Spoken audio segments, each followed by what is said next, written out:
All right,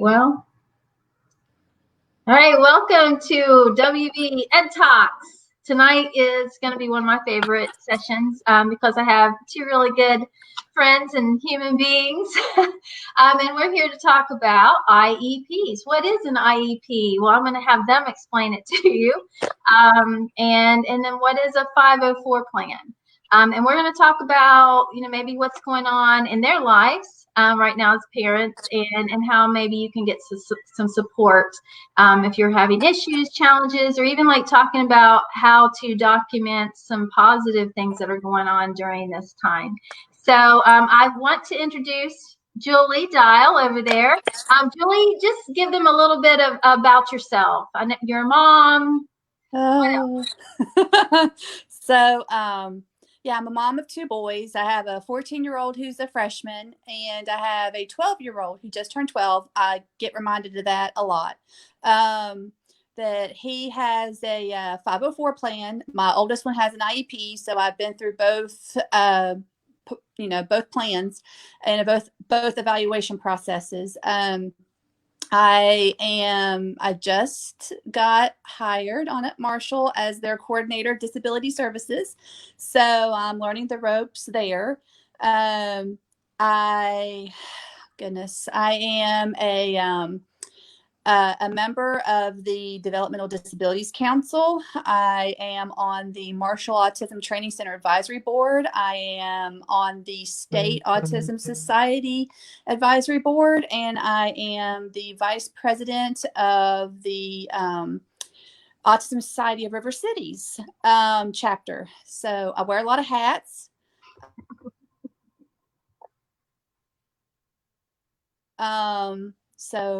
Working from home, so that's been a lot of fun, and trying to survive with these two kiddos in school. So that's my deal right now.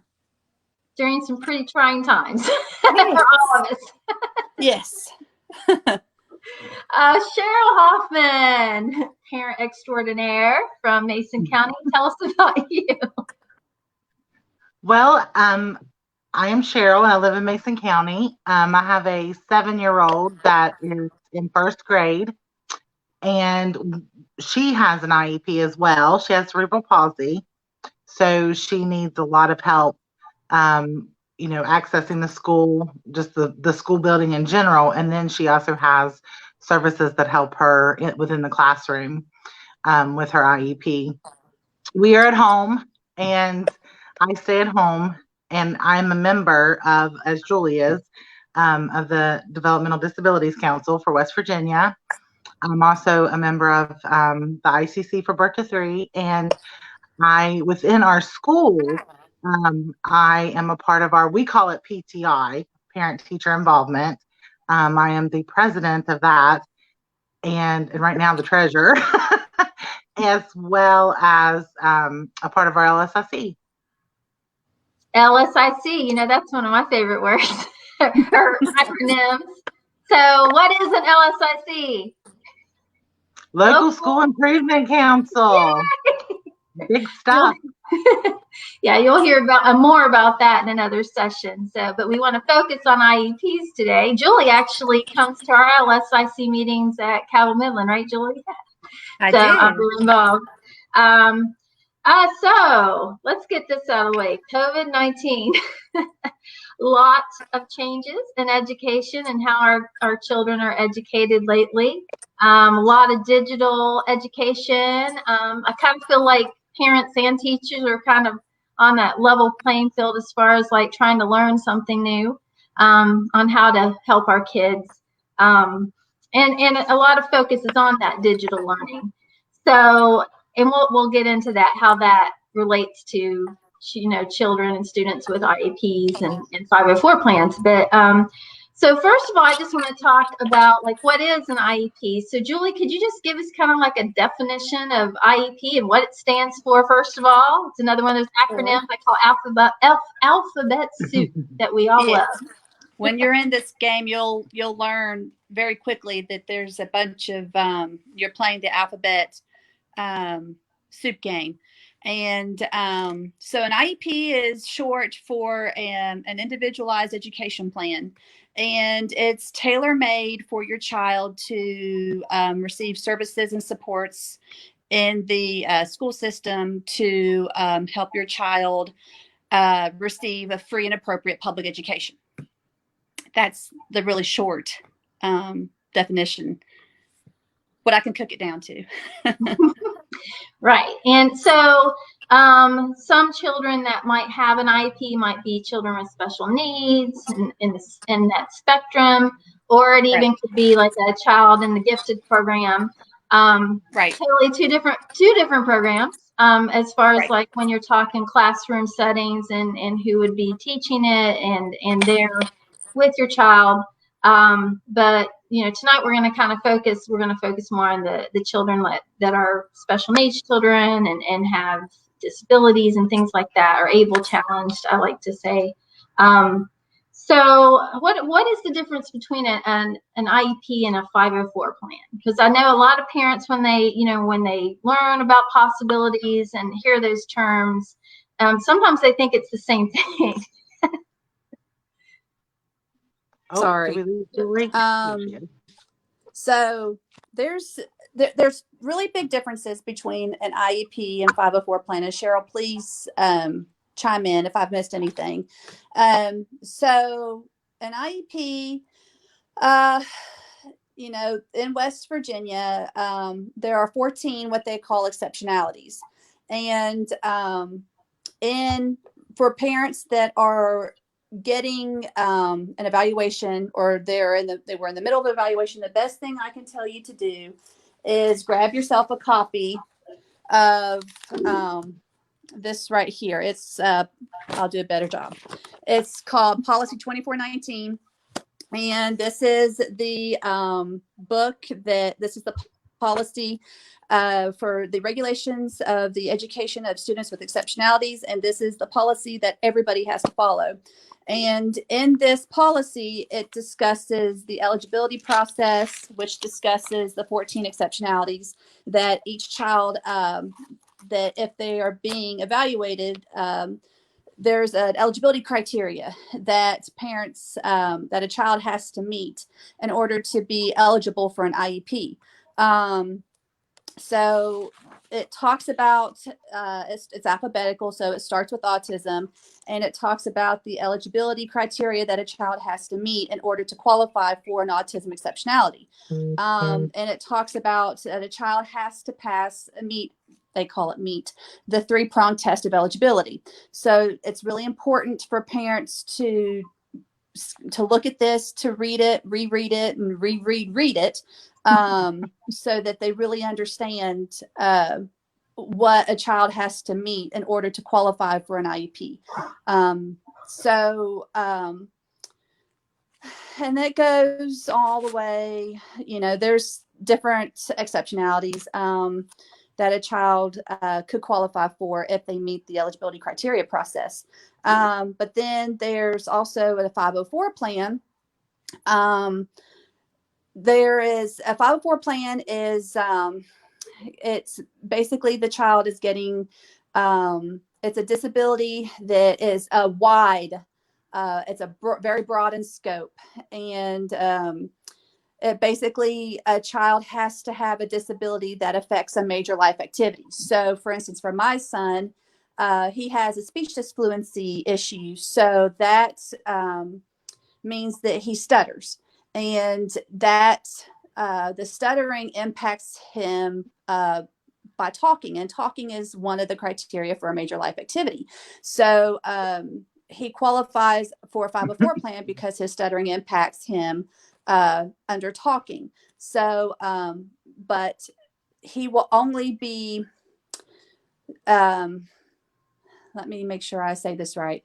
He will be educated in a general education setting. Now, he could get services like speech, things of that nature if he needs it. But as of right now, he's doing really well with the things that we provide him. So we don't feel that he needs those services, but he could if we felt in the future he needs them.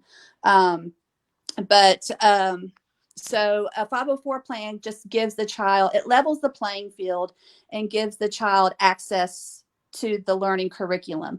So for instance, he has some modifications like, some accommodations that if he has a speech that he has to give, there's things put in place that we know ahead of time so that we can help him prepare, because his the anxiety and the build up to it is what increases his stuttering. So if we can minimize the things that cause him anxiety and that increase his stuttering, then he does a lot better. So those are some of the differences that a 504 can help with, but it's pretty much, it's in a learning environment, a general education environment. A special education teacher is not going to pull the student out to work with the child one-on-one with an IEP.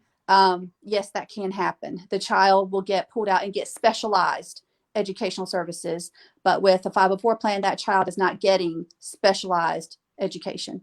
I hope that makes sense. That was, yeah. You're really getting in that 504. You're really getting, I think, just to add to what she said, you're really getting kind of a basis of what they need to access the education within the general ed classroom. And also I wanted to add that the 2419, if you can't get a hold of a book, you can download it online as well. Yeah, you can, and I'll put up the link in a little bit, but you can go to the West Virginia Department of Ed site. On the front page, I think there's a button that says policies. If not, I know you can click on the Board of Education link there, and it's under, if there's a drop-down menu that says policies, and all the policies for the Department of Ed will pop up, and 2419 will be there in PDF and Word file form. So, but yeah. So I want to ask you all, so right now, what should parents do right now if they are having issues, you know, with the education and being at home with their children, and what could they be doing? Who would they contact, and who would they, you know, what services are even they supposed to be getting? I know that some children qualify for like PT services and OT services. So how is that being done right now? Those were kind of three questions in one, weren't they? Like, boom, boom, boom. In Mason County right now, what I have seen happen and what's happened within my own household is I have direct communication, constant communication with Gracie's teacher.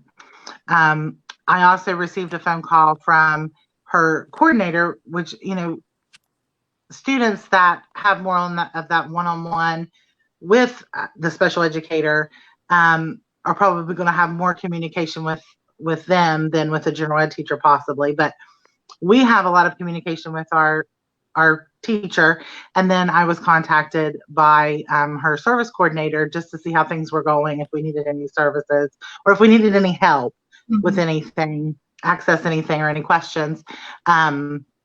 And then just recently, I had been contacted by her provider. So Gracie gets OT, PT, vision as well. And I was contacted by them just to see what we could do at home to keep up with her services. I got into the IEP a little bit and saw what, you know, reminded myself as to what her goals were, so that I could try my best to keep up with that at home. And then I had contacted our providers within the school and said, hey, give me some ideas of what can be done at home. And they let me know based on her goals, okay, you want to work on X, Y, Z, and this is how you want to do it. And then most recently I got, you know, I had messaged her vision and OT therapist within the school and said, hey, why don't we come up with some type of video chat once a week? That way Gracie could still be getting some of those services. I'll get whatever you need. I'll get what you need to do that little session, and I'll assist Gracie. And then she can have a little mini OT vision session. They can kind of do it together so that she is still getting at least as much of that as we can give her right now. my big thing is communication with the school.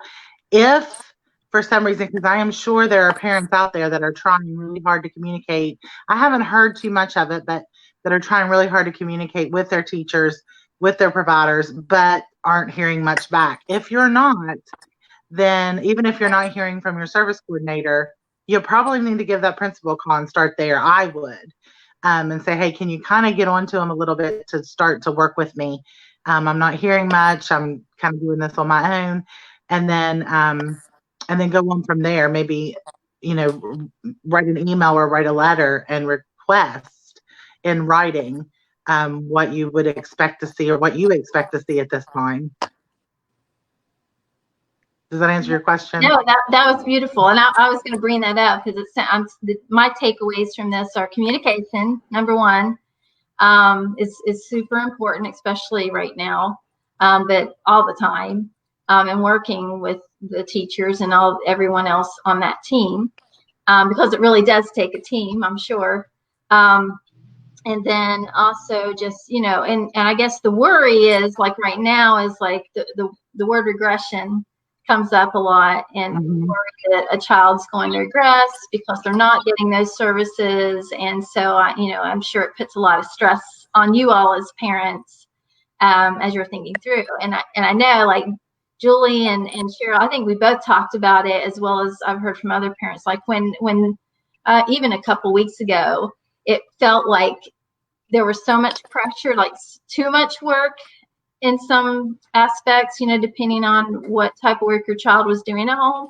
And so when they did come out with a guidance to lighten the load a little bit, I think that everybody kind of like had a sigh of relief, even though we're worried about regression. We want what's best, but we also want a balance of, what is possible to do right now at home and then what is not, if that makes sense. I don't know if you have anything to comment on that, Julie, or not. I caught the tail end of what Sherill was saying. I lost audio for a little while, so I had to refresh. So if you give me your question that Sherill answered. So I was asking about, like, if you have issues going on right now or home, or how would you work through those? Who would you contact? So Sherill talked a lot about who she contacts or has been in contact with right now that has made it better for her. Yeah, so I speak weekly. Like today, I've spoken pretty much almost every hour on the hour with Brandon's monitoring teacher, and talking about how the week is going, what assignments he's missing, or how last week was going, what assignments he's missing, and what can we do this week to help make it a little bit better. So that constant communication has helped this week. And I think that having his teachers text and email him as well, kind of keeps him, accountable as well. Not, so that it's not like that they're pressuring him, but they're encouraging him, that they're there if he needs help. Like, last week he was doing an assignment, and one platform that a teacher asked for them to use wasn't working. So Brandon sent a message back asking, can I do an alternative assignment because this platform isn't working? And the teacher was like, sure, give me 2 paragraphs on this topic. And it was like, okay, that should be easy. And he knocked it out real quick and submitted it. And, that was one way that it fosters communication, so that he's not, because those are goals that we're working on, self-advocacy goals. When something's not working, he's able to talk to somebody. So we're still fostering those goals that we have to work on, but also that they're encouraging him and they're being very open and receptive to his struggles. So I think that's been a major help once everything has calmed down, and everybody's not in freak out mode anymore. Yeah, so that it's just that constant line of communication, that if something's going on, I'm emailing them, I'm calling them, and they are very quick to respond. And I think that's been the most help is that they've been there and they're really quick to respond when we've had issues come up. But it's gotten, after the freak out and after we've received the guidance about how grading is going to take place, which is a godsend in of itself, because it would not look good for us with high school and how that looks in high school. But once we've received the guidance on how grading is taking place and what it's going to look like, I think it's completely helped us out a lot because we know what to expect. Yeah. Yeah. So Michelle here says her concern isn't about current situation. She's wondering how other counties are handling constant and consistent supervision. So if anyone out there has an answer to that question, I don't know if you two want to talk on it. Can she clarify? Is she talking about, when I hear constant and consistent supervision, I think of an aide. Is that what she's referring to? Nope. Let's hide that. Did you hear that, Michelle? We can go back to it.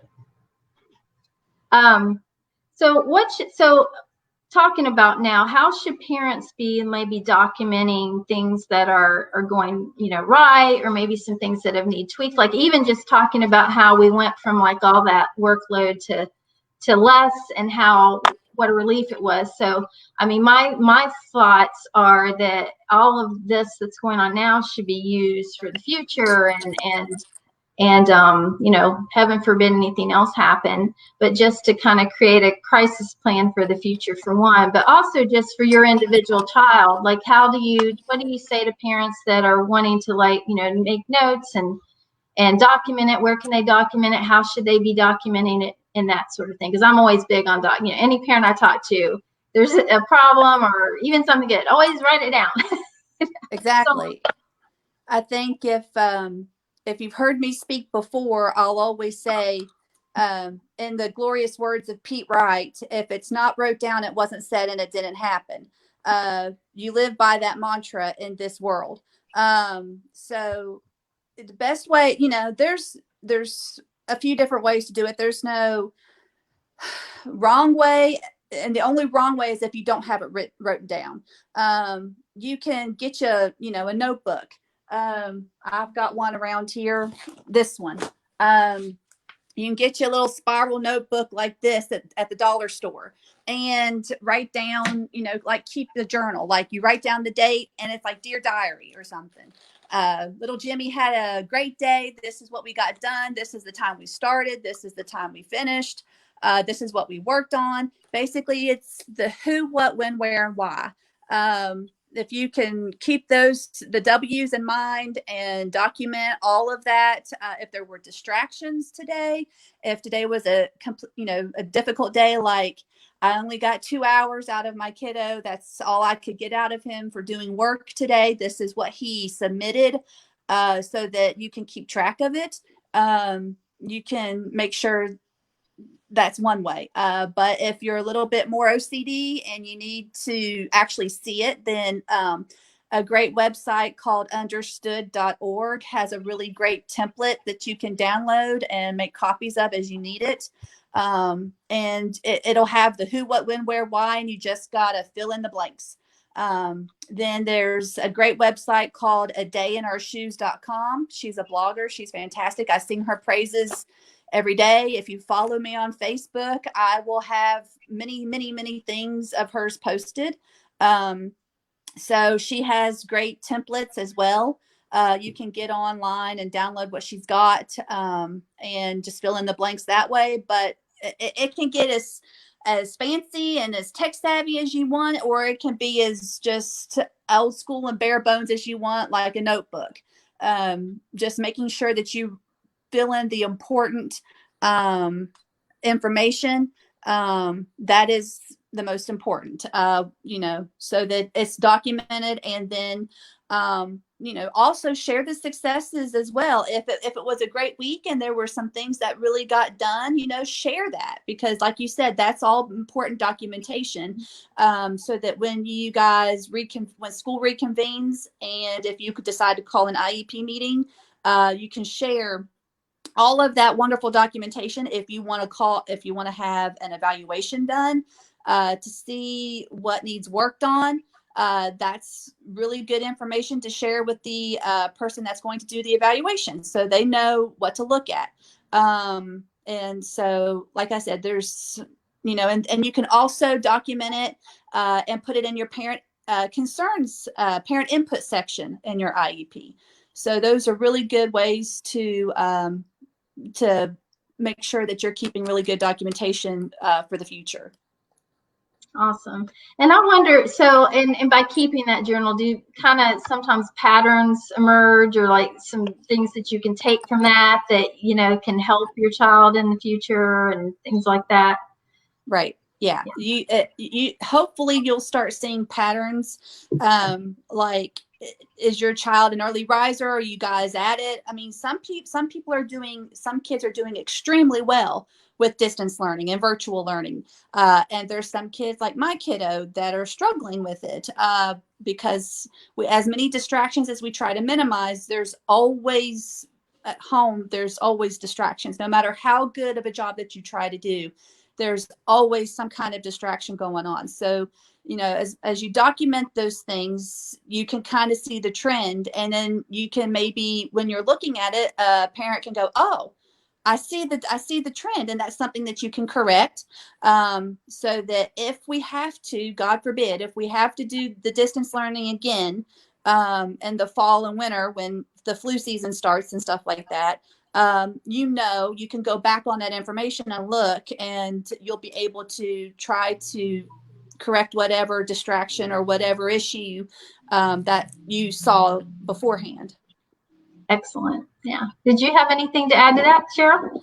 Yeah.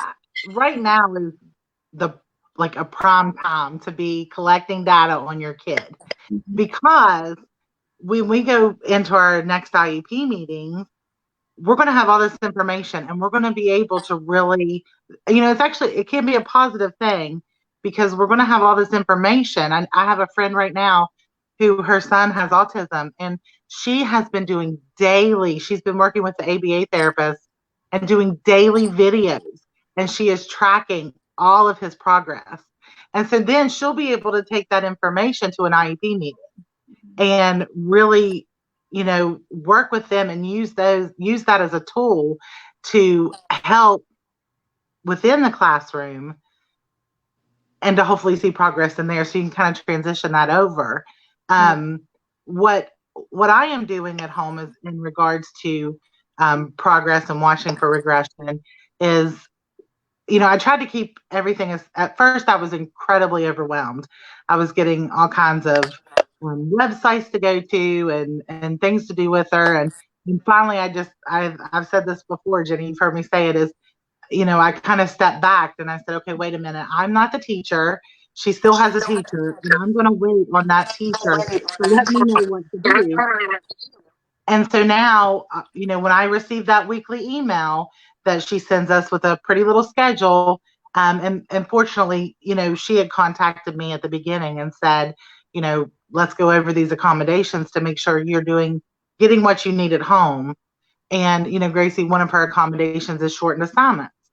So if we're in an online, an online session of learning, and I feel that assignment is just a bit too long. I think we've got one thing that it has probably maybe 20, 25 questions.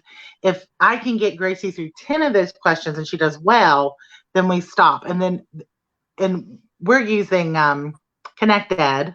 Mm-hmm. And so after each assignment, there is a place for me to type any comments I have.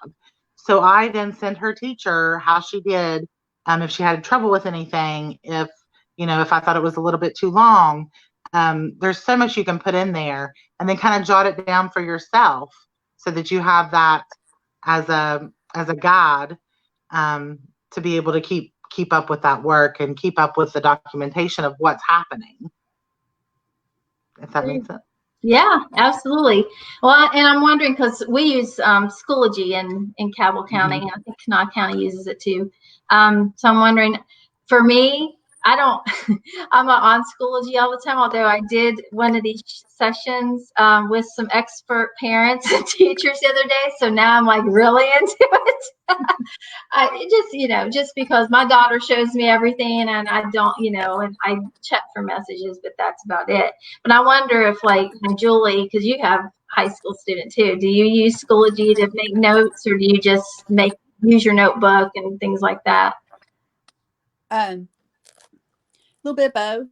I'll make notes in my notebook. I make my notebook, I guess, to make a long story short, if I get an email about something, I'll document it, and then I will email the teacher back, print off the thread, the conversation, so that, again, it's another layer of documentation. And then put it most current to least current. But I'm fortunate enough to have that capability. Yeah. Some parents that don't have that capability, but maybe have a phone that they can take pictures, they can certainly take a picture of the thread. Or if they have to write the conversation down verbatim on pen and paper. There's always a way to do it, whether, one's the easiest and one's the most tedious, but it's still another layer of just documentation that you're documenting progress, you're documenting successes, you're documenting not so great things, trials, tribulations, and that way that it's something that you can put in your parent input section. That way it's in the present levels, and you can use that advice and all that documentation to make goals and put support services. So it's just another layer of help to help you when that time comes. Very good. Yeah. Now I'm actually a paper and pencil person anyway. Like, I like to actually write the notes when I document things. Yeah. More so than, that Schoology wouldn't be my favorite way of actually documenting it. So I think, as students learn different, I think parents probably have different ways to document as well. And like you said, sometimes it's just not, someone might not have Wi-Fi or accessible, digital access. So. Well, it can be deleted too. So So printing it out and taking pictures is probably best.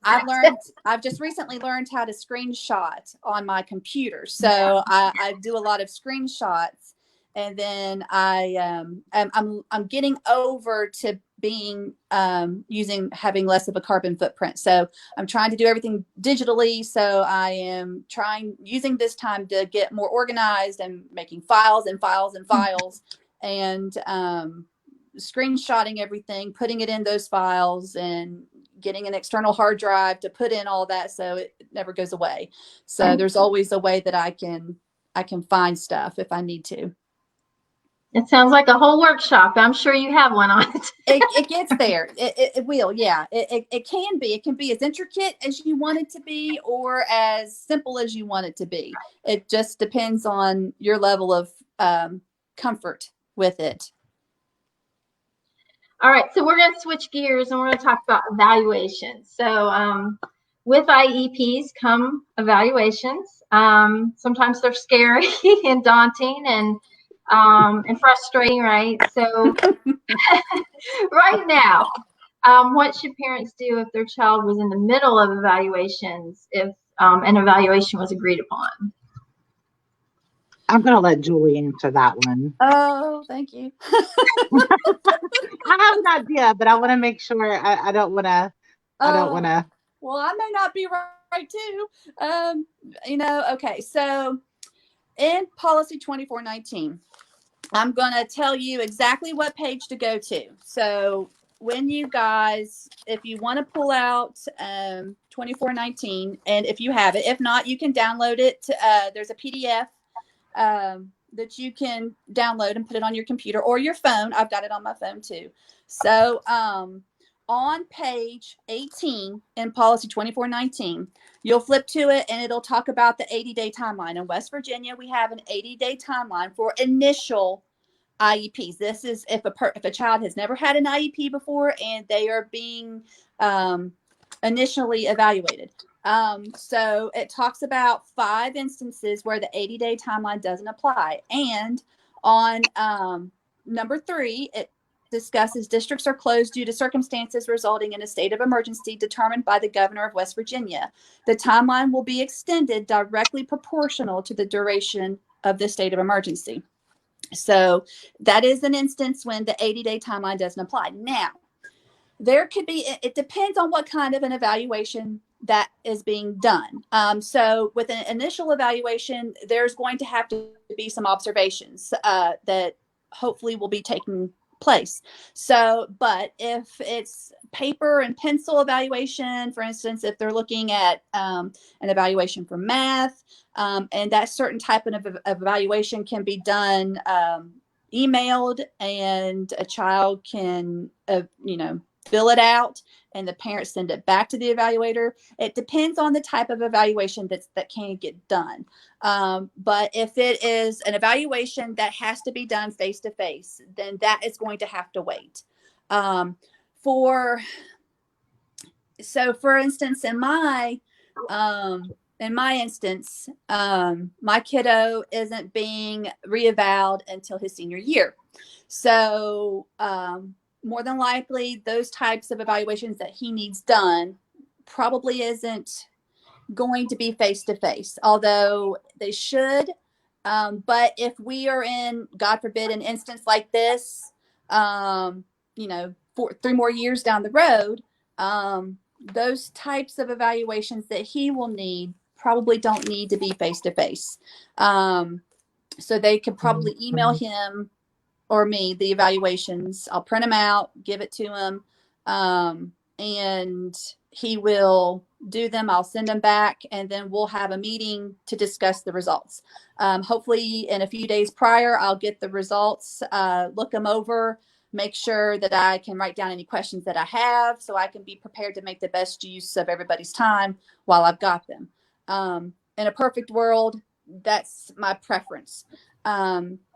But the shortened version is that it just depends on what kind of evaluation that they're doing. And the best way is to try to get a hold of the monitoring teacher, the special education teacher, get in contact with the evaluator and see what can be done at home, what can be done face-to-face.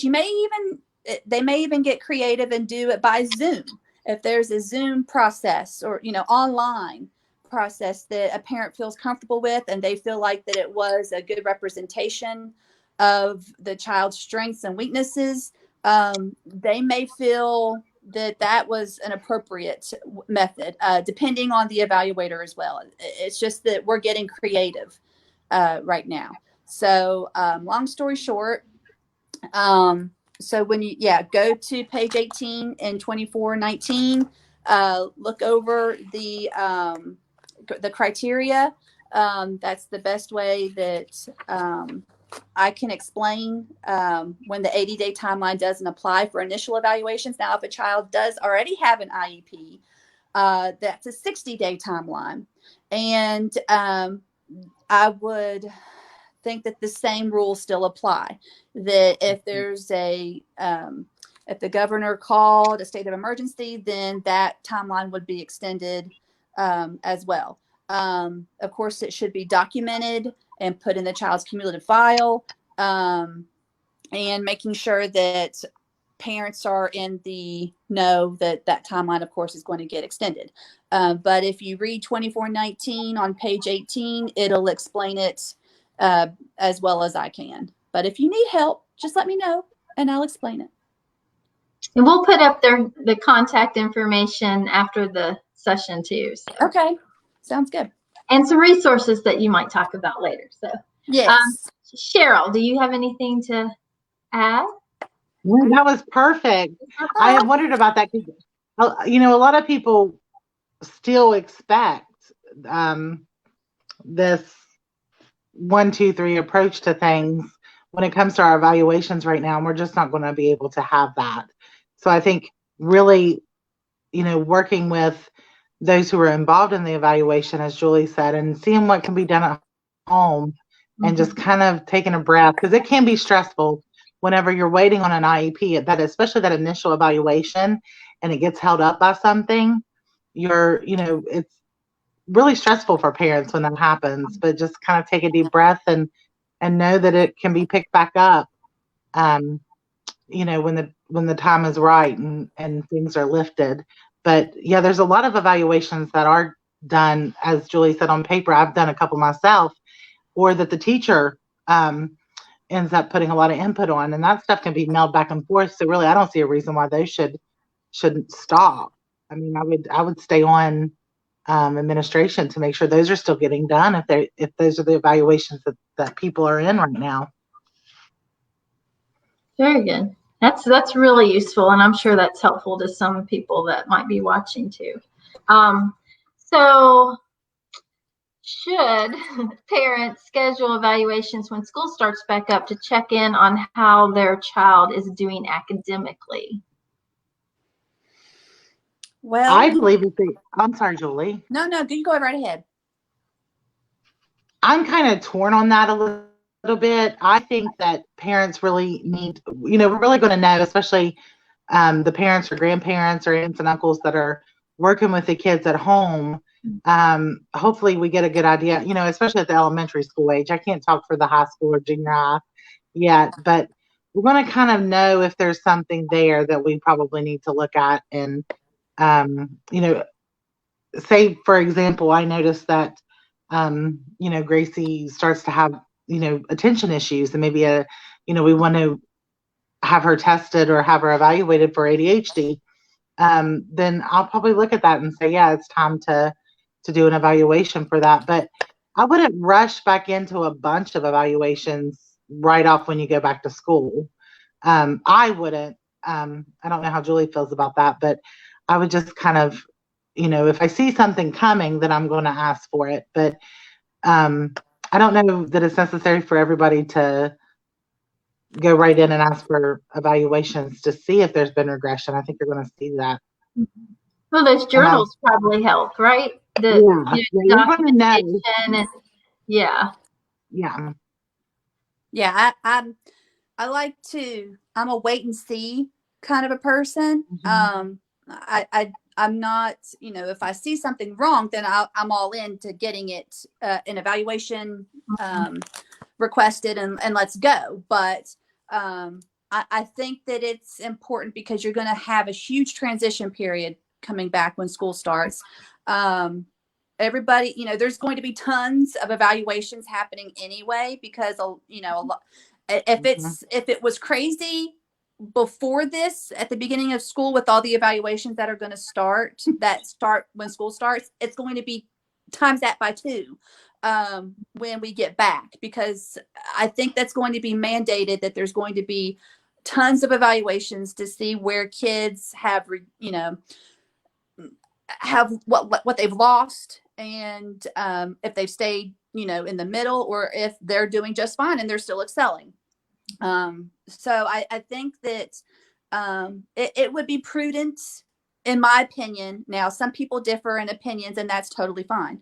I think, if you would ask me, I think it's prudent to wait a 9-week period to see how that transition started. And then the second 9 weeks, if you're still seeing issues and things with regular attendance, and everything has been going as well as it could have, if their child's attending school regularly, if they're doing their work and things of that nature, that you can get a good baseline, and things still aren't going great, then yes, let's start those evaluations and let's get them going. Definitely by January. Because like I said, you've got 80 days. And if a child hasn't had an IEP before, and this is an initial evaluation, you definitely want to start the evaluation process by after you get back from break, end of January, start of February.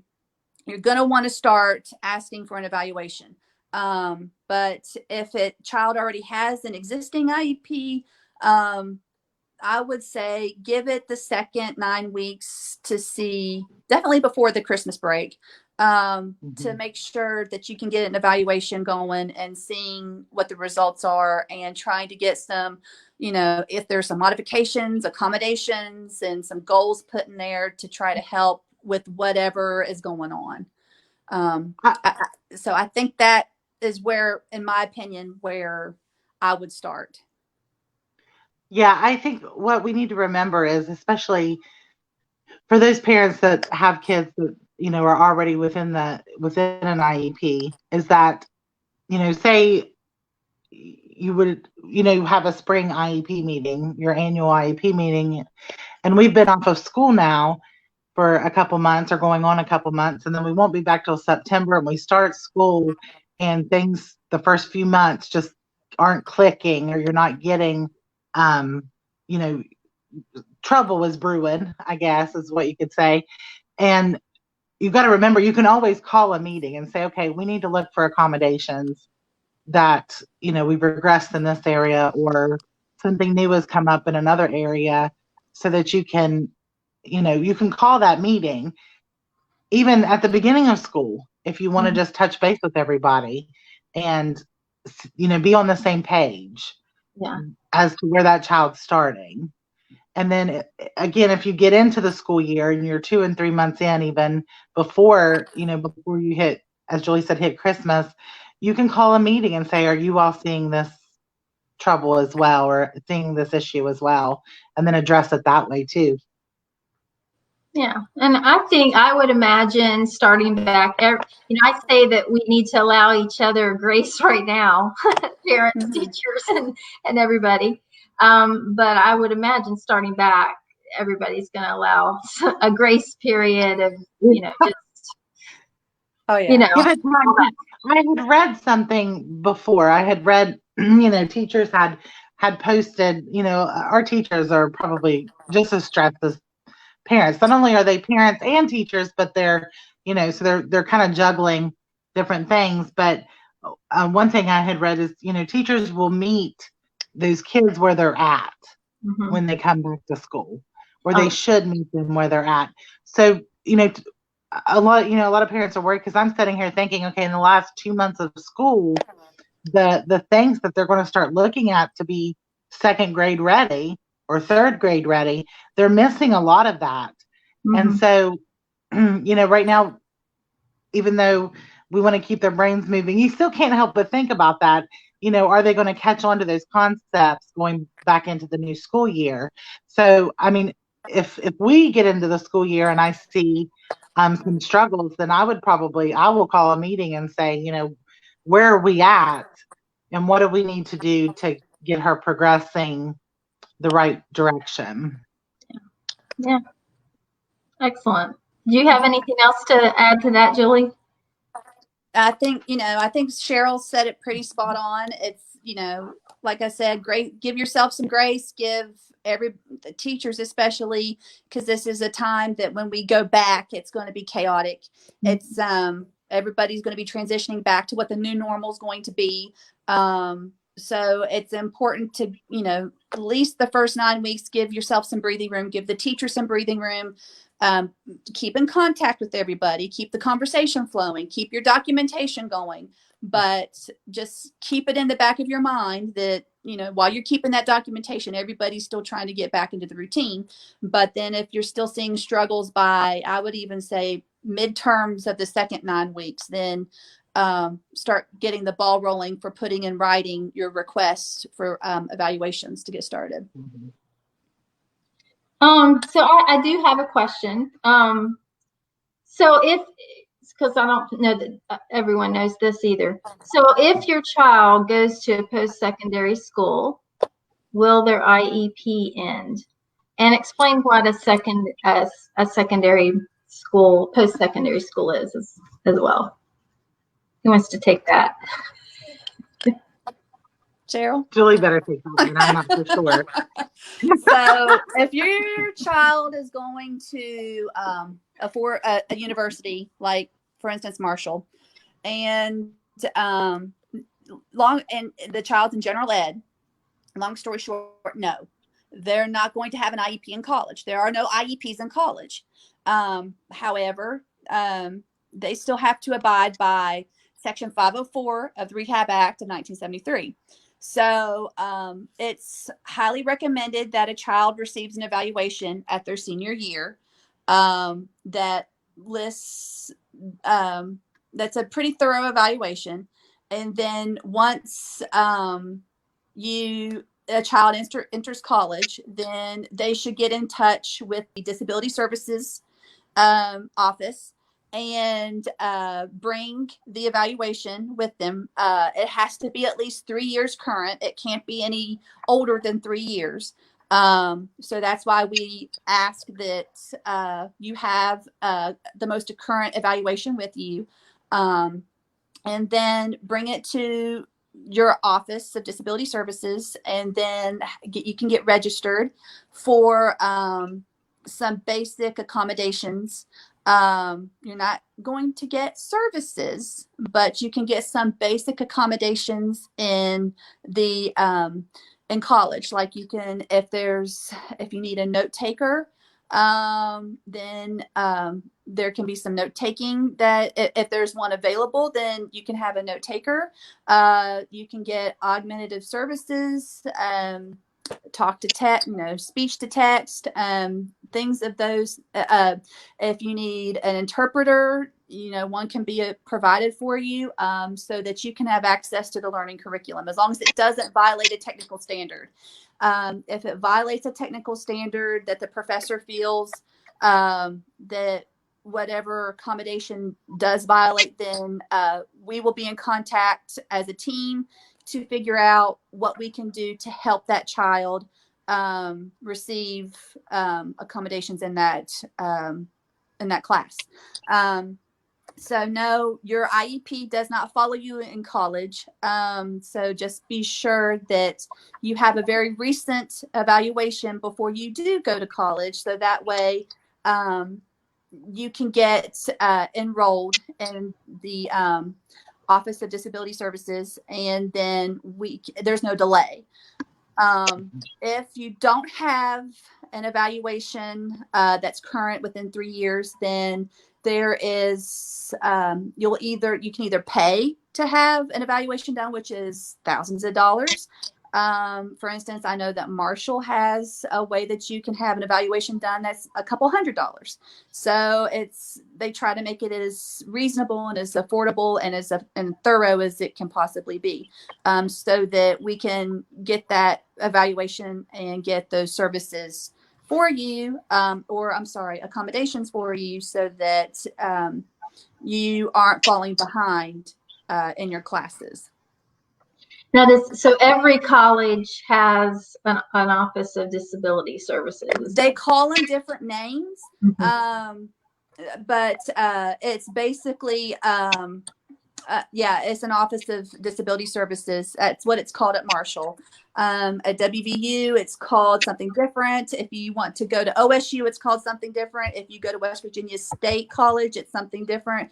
But it's basically an Office of Disability Services where you can go and get registered for some supports, so that you can have access to the curriculum to try to be as successful as you can in college. So what type of skills as a parent would you give your child if they were going off to a post-secondary school? It would be important to have self-advocacy skills, because college is going to put a major emphasis on the child advocating for themselves and having the parents take a major step back, unless there's some issue that needs a parent involved. So it would be important to, once your child reaches 16, or before 16, start getting some self-advocacy goals put in place in the child's IEP. That way a child is working and you're helping the child work on those goals, so that hopefully by that time that the child enters post-secondary that they've got some self-advocacy goals under their belt so that they know how to advocate for themselves, or at least tell somebody what they need in order to get some help. So that would be one of my biggest pieces of advice, is to try to get some self-advocacy goals put in an IEP. And are there like services or organizations in West Virginia that can even help a parent with teaching their kid, their child, those self-advocacy? I know Fair Shakes Network is maybe one. Yes, Fair Shake is fantastic. There's an organization such as West Virginia Parent Training and Information that has great self-advocacy training. I know that Disability Rights of West Virginia discusses self-advocacy. I believe that the West Virginia Developmental Disability Council talks about self-advocacy and how important it is also. So there are some great organizations out there that will help foster or give some self-advocacy tips if a parent wants to go that route. Good, good. So backing up, because I think I got ahead of myself a little bit. So what is the difference between a modified and a standard diploma? You had mentioned that.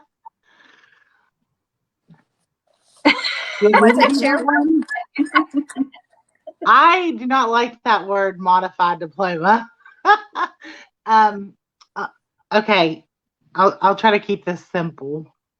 Julie, please, if I say something wrong, tell me. A modified diploma for a student is, I'm sorry, I feel very strongly about this. I got to come up with my words. Now I believe they're calling it alternate diploma now. Yeah. And it is a diploma that pretty much is just a piece of paper. Is it like a waiver? With a general diploma, you have completed all of the required work and testing and everything like that to receive your general diploma. The modified diploma, of course, has allowed for modifications within the program. So when a student does not complete all of those required subjects or required items to graduate, they then credit. Thank you. They could then be pushed towards an alternate diploma.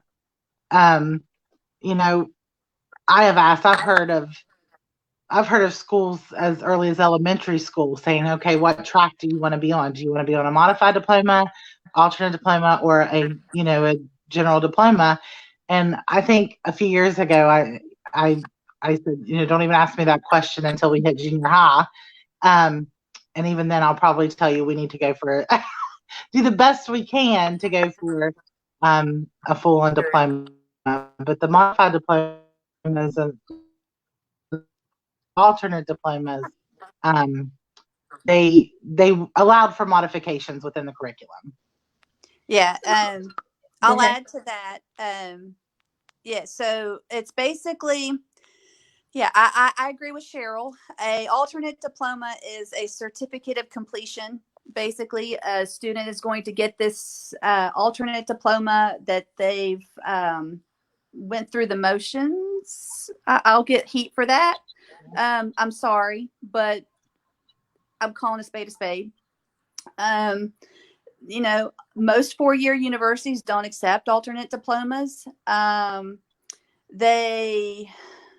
A lot of employers don't accept alternate diplomas.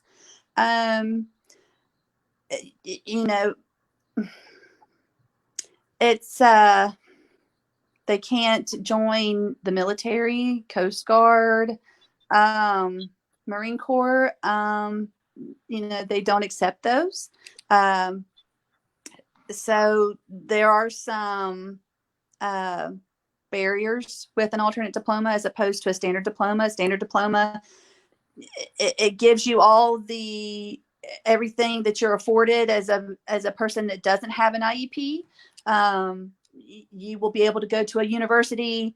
You can go to the military. You can get employers take a standard diploma as proof that you've completed your education. So there are, those are basically the differences between an alternate diploma and a standard diploma. So it's really important when you do get a copy of your IEP to make sure that you look at that and make sure the right box is checked. Just to double check that everything looks okay and there's no mistakes on it. So is that something where, because Sherill mentioned about sometimes as early as elementary, it's brought up as a track. So is that Right. something parents need to be aware of, and kind of, should they ask us, way back? Usually about third grade, parents are going to get heat about which, because that's when the state testing starts, Right. At third grade. So parents are going to get heat. Some places or some schools are going to want parents to make that decision. I've had that happen to some people I've worked with. So we've had to tell them, no, you can defer that decision until ninth grade. And that's when a child starts earning credits towards graduation. Right. So you can defer that decision until ninth grade. So that is one, that is something that you can do. It's not immediate that you have to make that decision in elementary school or even middle school. You can definitely defer that until ninth grade. Yeah, that's super important information right there, actually. So I'm glad I asked. Yes. All right. Is there anything? I might have a couple more questions here.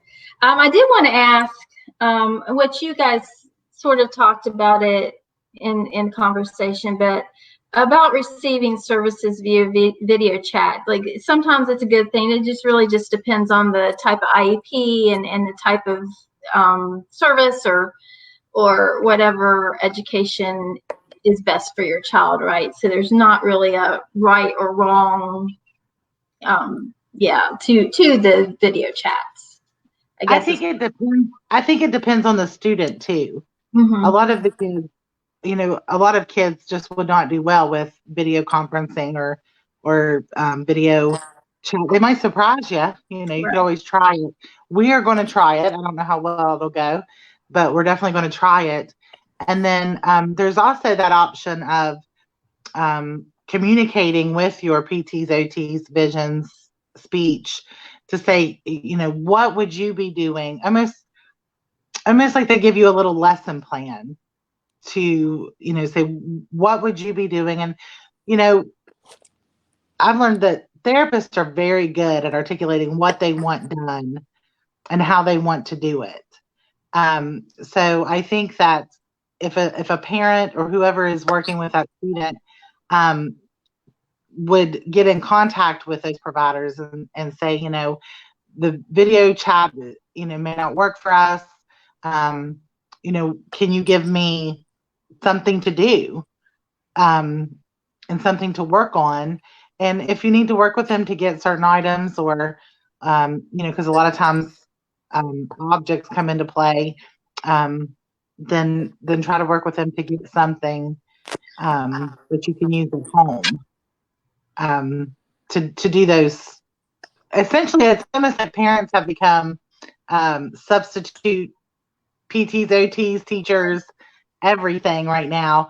But, I've learned that if you ask them, they will give you instructions on exactly how to do, what it is that they would be doing in the classroom or in any session. And so, and then on the flip side, if you were wanting to try a service like that communication is important to make sure that the team, your child's team knows that you would like to try that. Because I know someone had commented here that they had not been offered that service up until this. Well, they may not be offered that service. Yeah, they may not be directly offered. I know when I spoke with our service providers, and it may have not have been directly offered to me. They were asking me what, if there's ever anything you need or want to do, just let us know. And I had asked, I said, can we try a video chat, a video session? So I would ask them that they're, in Mason County, I know they're getting in touch with parents. A lot of times parents are not responding back, which if parents don't respond back, you're really hurting yourself and your child if you're not doing that. But yeah, just ask them if there's some way that can be worked out, if it works out on their end, to do a video conference session for whichever therapies that their kids are in. Very good. So I'm gonna just take this next couple minutes or whatever and just ask if anyone out there has a question for Julie or Sherill, and then I'm gonna let them go on with their evening. This has been really, really informative for me too, and I guess while we're waiting to see if there are any questions, so what are some really good resources? I know both of you are full of knowledge and resources that you all have used, or you have even, I know Julie's she's an expert in the workshop field, and I don't know. I mean, I work all over the state, and I hear your name all the time. So I do. So I know that you work really hard at making sure you're a strong advocate for parents and their children. So, which is why I love you. Oh, thank you. I love you too. I love resources. Anything I find, I post that's germane and relevant to our state. So if you got pen and paper, I would advise pen and paper right now, because I'll list some resources real fast. This is a great blog. Like I said, I've mentioned it before. It's called adayinourshoes.com. It's a fantastic resource. I love that lady. I will sing her praises. Her name is Lisa Leitner. I will sing her praises until I've got, I don't have kids in school anymore, because it's relevant. She delves into IDEA a lot. She lives in Pennsylvania, but she always prefaces it with checking your state regs first. Like their timelines are different than our timelines. So when you're reading her blogs, always keep in the back of your mind West Virginia timelines, because there are some things that are different. So, but she's really good about not keeping it specific to Pennsylvania. It's basically universal. So she's got a great podcast called Don't IEP Alone. It's fantastic.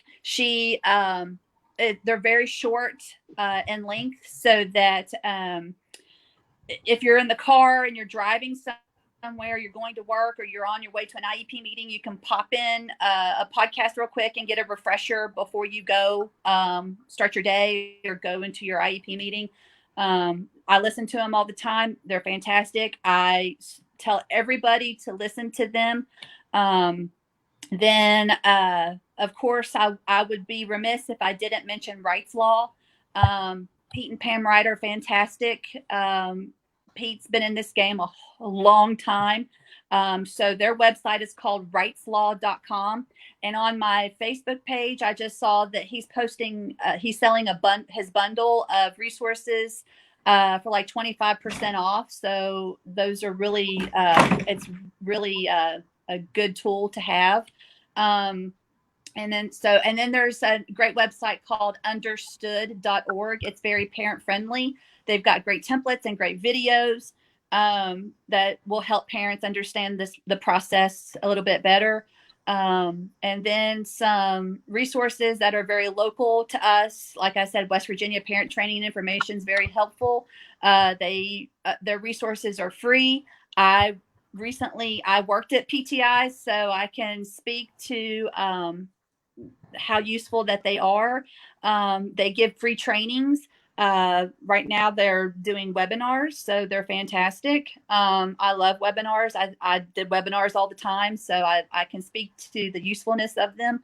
And then you've got Disability Rights of West Virginia. They're fantastic. Then you've got Legal Aid, and then you've got Mountain State Justice. Those are fantastic web resources as well. And then up north, there's WVU. Those are really great local sources that can help if there's issues going on. Or me and Sherill are great to help out in a pinch. You know, and if I don't have the answer, I know how to get the answer. So, you know, I don't know everything, but I do pretty good at finding what I don't know. Oh, this is great. And I've been typing, as you've been talking, I've been typing them into the post. So, but we'll do like a follow-up post, and maybe I can get your all's information out there and some of these resources. Did you all have anything else to add you wanted parents to know about now and how you could support them, or just looking towards the future? Any bits of advice? I would say sorry, go ahead. No, you go ahead. Just be easy on yourselves. This is crazy for everybody. Don't beat yourself up. Do the best you can. Take mental breaks for yourself. Go take a walk. Watch Netflix. I'm watching The Sopranos right now just for fun. So that's my mental break right now. But go easy on yourself. Love yourself. And because this stinks right now. So just, you know, try to do the best you can with what you got, and the teachers will pick it up when we get back. Awesome. And read your procedural safeguards. I always say that, and I always forget to say that. I will say it till the day that I am not doing this no more. Read your procedural safeguards. That's all I need to say. Awesome. Sherill, you have anything to add? I would say be flexible. Be flexible with yourself, with your kids, with your teachers, and with the therapists that provide services. I mean, you know, I got to thinking the other day, you know, our teachers, you know, my daughter's teacher, for example, you know, I think of her, she gets everything ready for her kids at school. And then she also has kids in school as well. So she is double, like she's juggling both sides of that. And it's not that she can now, you know, teachers don't leave much work at work anyway, but you know, she's doing the same thing I'm doing, plus she's working up lesson plans for my child. So, I mean, just be flexible with them, communicate a lot. Don't stop communicating and talking. Definitely, whether it's phone calls, emails, text messages, Facebook Messenger, whatever it is, just talk to them and ask questions. If you think something is too much, let them know, because they want that feedback, I'm sure, to say, you know, this isn't working for us, or, you know, can we do something a little bit different? But yeah, just go easy on yourself. This is a crazy, crazy time. We've never seen anything like this. So just have a glass of wine or whatever your choice is and chill out every night if you can. Excellent advice. Excellent advice for all of us. IEPs or not. Exactly. Yeah. So I want to thank you all both for joining me tonight, and we need a follow up. We'll talk about, maybe we'll just drink wine on the next edition of this, and watch Star Wars. Julie and I are both Star Wars fans. Are you a Star Wars fan, Sherill? I am not, sadly, but I would gladly join you. We'll make you a Star Wars. There you go. Absolutely. We'll influence you. But I've really, really enjoyed this. I enjoyed talking to you all anyway. And I want to add, Sherill is actually, so the program I have, my day job with our future West Virginia Families Leading Change. She's one of our new PEP Squad, West Virginia PEP Squad leaders. So we're trying to encourage people to get their local school improvement councils up and running, and be a force of nature when it comes to improving things for all kids, not just groups of kids, but all kids in the school. So so anyway, look for that information. I'm planning on doing like a group session with all the PEP Squad leaders in the future, so get to meet everybody. But tomorrow I have Delegate Cody Thompson from Randolph County, and I have Delegate Amanda Eastep Burton from Kanawha County. So yeah, two of my favorites. Don't tell anybody. I had Danielle Walker on here in first session, and she was awesome. But yeah, and they're both on the education committee and legislation, so I'm looking forward to having a conversation with them, and seeing what they think about what's going on now and what might be coming down the pipe in the future. Hopefully, we'll be safe. I don't know. Legislation.